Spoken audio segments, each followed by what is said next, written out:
Hello viewers, আসসালামু আলাইকুম। Learning 24 অনলাইনের পক্ষ থেকে জানাচ্ছি আন্তরিক শুভেচ্ছা ও অভিনন্দন। তো ভিউয়ার্স, আজকে যে বিষয়টি নিয়ে আলোচনা করব অবশ্যই আপনার স্ক্রিনে দেখতে পাচ্ছেন যোগ, বিয়োগ, ভাগ, গুণ ইত্যাদি। আমরা যোগ শিখেছি, বিয়োগ শিখেছি, ভাগ শিখেছি, গুণ শিখেছি, কিন্তু আজকে আমি দেখাবো এক্সেলের মধ্যে কিভাবে আপনারা যোগ, বিয়োগ, গুণ কিভাবে আপনারা করতে পারেন একদম ইজিলি ভাবে, একদম ন্যানো সেকেন্ডে। তো ভিউয়ার্স, এক্সেলের যে টিউটোরিয়ালগুলো এবং মাইক্রোসফট অফিসের যে টিউটোরিয়ালগুলো, পাওয়ার পয়েন্টের যে টিউটোরিয়ালগুলো, সে বিস্তারিত তথ্যাদি অর্থাৎ বিস্তারিত কিন্তু আমি শিখিয়ে দেবো আমার এই চ্যানেলের মাধ্যমে, লার্নিং 24 অনলাইনের মাধ্যমে। তো আপনাদেরকে সহজ রাস্তা আমি দেখিয়ে দিচ্ছি, সেটা হচ্ছে যে আমার চ্যানেলের যে প্লে লিস্ট আছে, প্লে লিস্ট থেকে আপনারা কিন্তু ভিডিওগুলো দেখতে পারেন।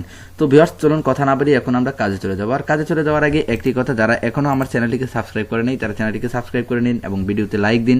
যদি কোনো মতামত থাকে, কোনো কিছু শেখার থাকে, তাহলে অবশ্যই কমেন্ট বক্সে জানিয়ে দেবেন। তো ভিউয়ার্স, আপনাদের স্ক্রিনে থেকে আপনাদের ল্যাপটপ বা কম্পিউটার থেকে আপনারা নতুন একটি ফাইল ওপেন করবেন। তো আমি একটি ফাইল রেডি করে রেখেছি যাতে সময়টা কম লাগে, সেক্ষেত্রে কিন্তু আমি দেখানোর সুবিধার্থে কিন্তু আমি একটি ফাইল রেডি করে রেখেছি। তো আমি সেই ফাইলটি ওপেন করব। ওপেন করার পরে দেখেন এখানে আমি প্রথম ফর্মুলাটি দিয়েছি যোগ, তারপরে কিন্তু বিয়োগ। তো এখন আমি দেখিয়ে দেবো যোগ, যেমন আপনারা কিভাবে যোগ করবেন। যেমন আমি এখানে লিখলাম 20 এবং এই সেলে লিখলাম 30 এবং 20-30-এর ফলাফলটা হচ্ছে 50, সেটা আমরা জানি। কিন্তু আমরা এক্সেলের মাধ্যমে যদি করি তাহলে আমরা প্রথমত ইকুয়াল দিয়ে নেব। ইকুয়াল দিয়ে এখন এই 20 আছে কোন জায়গায়, তো 20 আছে আপনার A3 সেলে। তো আমি A20 A3-তে ক্লিক করার পরে দেখেন অটোমেটিকলি A3 চলে আসছে। তো আমি এখান থেকে যোগ চিহ্নটা দিয়ে দেবো। যোগ চিহ্ন দেওয়ার পরে B3 আমি এখানে লিখে দিতে পারি B3, তাহলে কিন্তু সিলেক্ট হয়ে যাবে। দেখেন B3 দেওয়ার পর মাত্রই কিন্তু এটা সিলেক্ট হয়ে গেছে। আর যদি আপনি এখানে না সিলেক্ট করে এখানে ক্লিক করেন তাও কিন্তু হয়ে যাবে। এন্টার প্রেস করেন, দেখেন 20-30-এর রেজাল্ট কিন্তু 50 চলে আসছে। তো আরেকটি ফর্মুলা আমি দেখিয়ে দিচ্ছি, সেটি হচ্ছে যে এই তিনটা যখন আপনি যোগ করবেন তখন কিভাবে করবেন।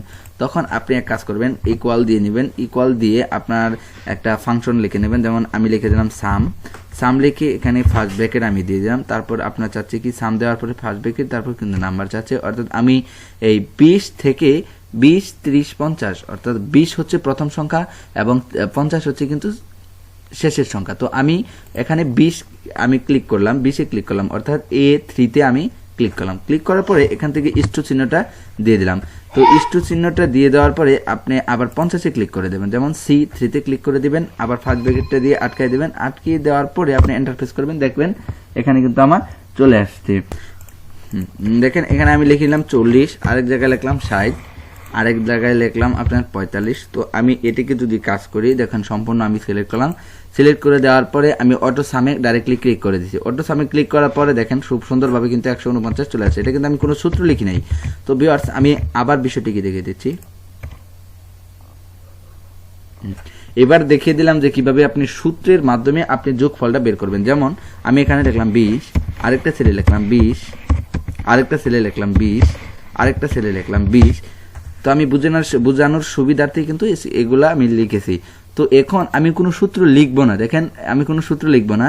যেমন 20-20 অর্থাৎ 4টা 20 আমি সিলেক্ট করি এবং পরের ঘর অর্থাৎ আমি যে ঘরে যোগফলটা বের করতে চাচ্ছি আমি সেই ঘরও কিন্তু সিলেক্ট করেছি।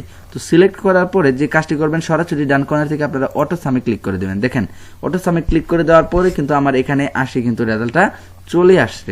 এই হচ্ছে যোগের ফর্মুলা। তো ভিডিওটি লম্বা হলেও ভিডিওটি দেখার জন্য চেষ্টা করবেন, কেননা এই ভিডিওতে কিন্তু আপনি যেহেতু প্রথম আপনি এক্সেলে দেখতেছেন, তো এই ভিডিওতে কিন্তু আপনার জন্য অনেক উপকৃত হবেন। এখানে আমি 100 লিখে দিলাম এবং এখানে লিখে দিলাম 50, অর্থাৎ আমি বিয়োগ ফলটা আমি এই সেলে আনবো। অর্থাৎ C3 সেলে যদি আমি বিয়োগটা আনতে চাই তাহলে ইকুয়াল দিয়ে দেবো। ইকুয়াল দিয়ে দেওয়ার পরে এই 100-তে আমি ক্লিক করলাম। ক্লিক করে দেওয়ার পর মাইনাস চিহ্নটা আমি দিয়ে দিলাম। দিয়ে দেওয়ার পরে এখানে 50 আমি বিয়োগ করে দেবো। তো 50 আমি বিয়োগ করে এখানে এন্টার প্রেস করে দিলাম। দেখেন এভাবে কিন্তু এখন আমার 50 চলে আসছে। সেম ভাবে যদি আমি এখানে আবার লিখি 16, এখানে লিখি 8, দেখেন এখানে আমার সূত্র লেখার দরকার নেই, অটোমেটিকলি কিন্তু চলে আসছে -12। কথা বলতে পারছি? তো আরেকটি ফর্মুলা আছে, সেটি হচ্ছে যে আপনার ভাগের ক্ষেত্রে। যেমন এখানে লিখলাম আমি 80-কে আমি ভাগ করব কি দ্বারা, 10 দ্বারা। যদি আমি মনে করেন আমি 10 দ্বারা ভাগ করবো, সেক্ষেত্রে আপনি ইকুয়াল দিয়ে নেবেন এবং 80-তে আপনি ক্লিক করে দেবেন, ভাগ চিহ্নটিকে দিয়ে নেবেন। তো আমি ভাগ চিহ্নটিকে দিয়ে নিচ্ছি। ভাগ চিহ্ন আমি কত দ্বারা করব, 10 দ্বারা। 10 দ্বারা, এটা হচ্ছে ভাগের যে সূত্রটা আমি এখান থেকে লিখে দিলাম। দেখেন 8, 10, 80, আমার ভাগফল কিন্তু 80 চলে আসছে। তো এখন যে কাজটি করব দর্শক, এই 80-কে এই 80-কে আমরা 8 দ্বারা গুণ করব। এবার ভাগ শিখলাম, তো 80-কে আমরা 8 দ্বারা গুণ করব। তো এই সেলে অর্থাৎ C3 সেলে আমরা 80-কে 8 দ্বারা ভাগ করব। তো আমি লিখে নেব, গুণ করব। তো 80-কে গুণ করার জন্য যে কাজটি করতে হবে, এখানে আপনারা ইকুয়াল দিয়ে নেবেন, ইকুয়াল দিয়ে তারপর 80-তে একটা ক্লিক করে নেবেন। তো 80-তে ক্লিক করার পরে আমরা যেহেতু গুণ করব, সেখান থেকে আপনারা গুণ অর্থাৎ এই স্টার চিহ্নটি দিয়ে নেবেন, শিফট ধরে 8 চাপবেন। তো এখানে স্টার চিহ্নটি কিন্তু এসে পড়ছে, এই স্টারটি হচ্ছে কিন্তু এক্সেলের গুণ। তো আমি আবার 8-কে আমি ক্লিক করে এখানে এন্টার প্রেস করে দিলাম। দেখেন 80-কে 8 দ্বারা গুণ করলে যত হয় এটি কিন্তু চলে আসছে। তো অনুরূপ 30, এবং এখান থেকে আমি দিলাম 20, এখান থেকে দিলাম 36, এখান থেকে দিলাম 33। দেখেন এখন আমি এগুলোর সূত্র লিখবো না, অর্থাৎ এখানে ড্রপ ডাউন মেনুতে দেখেন একটা চিহ্নের পরিবর্তন, এখন কিন্তু প্লাস চিহ্ন, আবার এখন কিন্তু খুব বোল্ড হয়ে কিন্তু কালো হয়ে কিন্তু প্লাস চিহ্ন আসছে। তো এরকম চিহ্ন আসলে আপনারা এখান থেকে ডাবল ক্লিক করে দেবেন মাউসের লেফট বাটনে, দেখেন এগুলোর গুণফল কিন্তু চলে আসছে।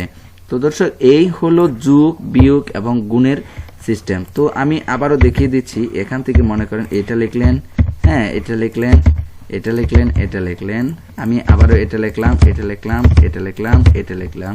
তো এটি যোগ করব, আমি সবগুলা কিন্তু একত্রে যোগ করব। তো আমি এগুলো কিভাবে করব, দেখেন এগুলো আমি কিভাবে যোগফলটা করব। তো এই সেলের মধ্যে আবার সূত্র লিখে দেব, ইকুয়াল লিখে এখান থেকে আমি সাম দিয়ে দিলাম, সাম দিয়ে ফার্স্ট ব্রেকেট দিয়ে দিলাম।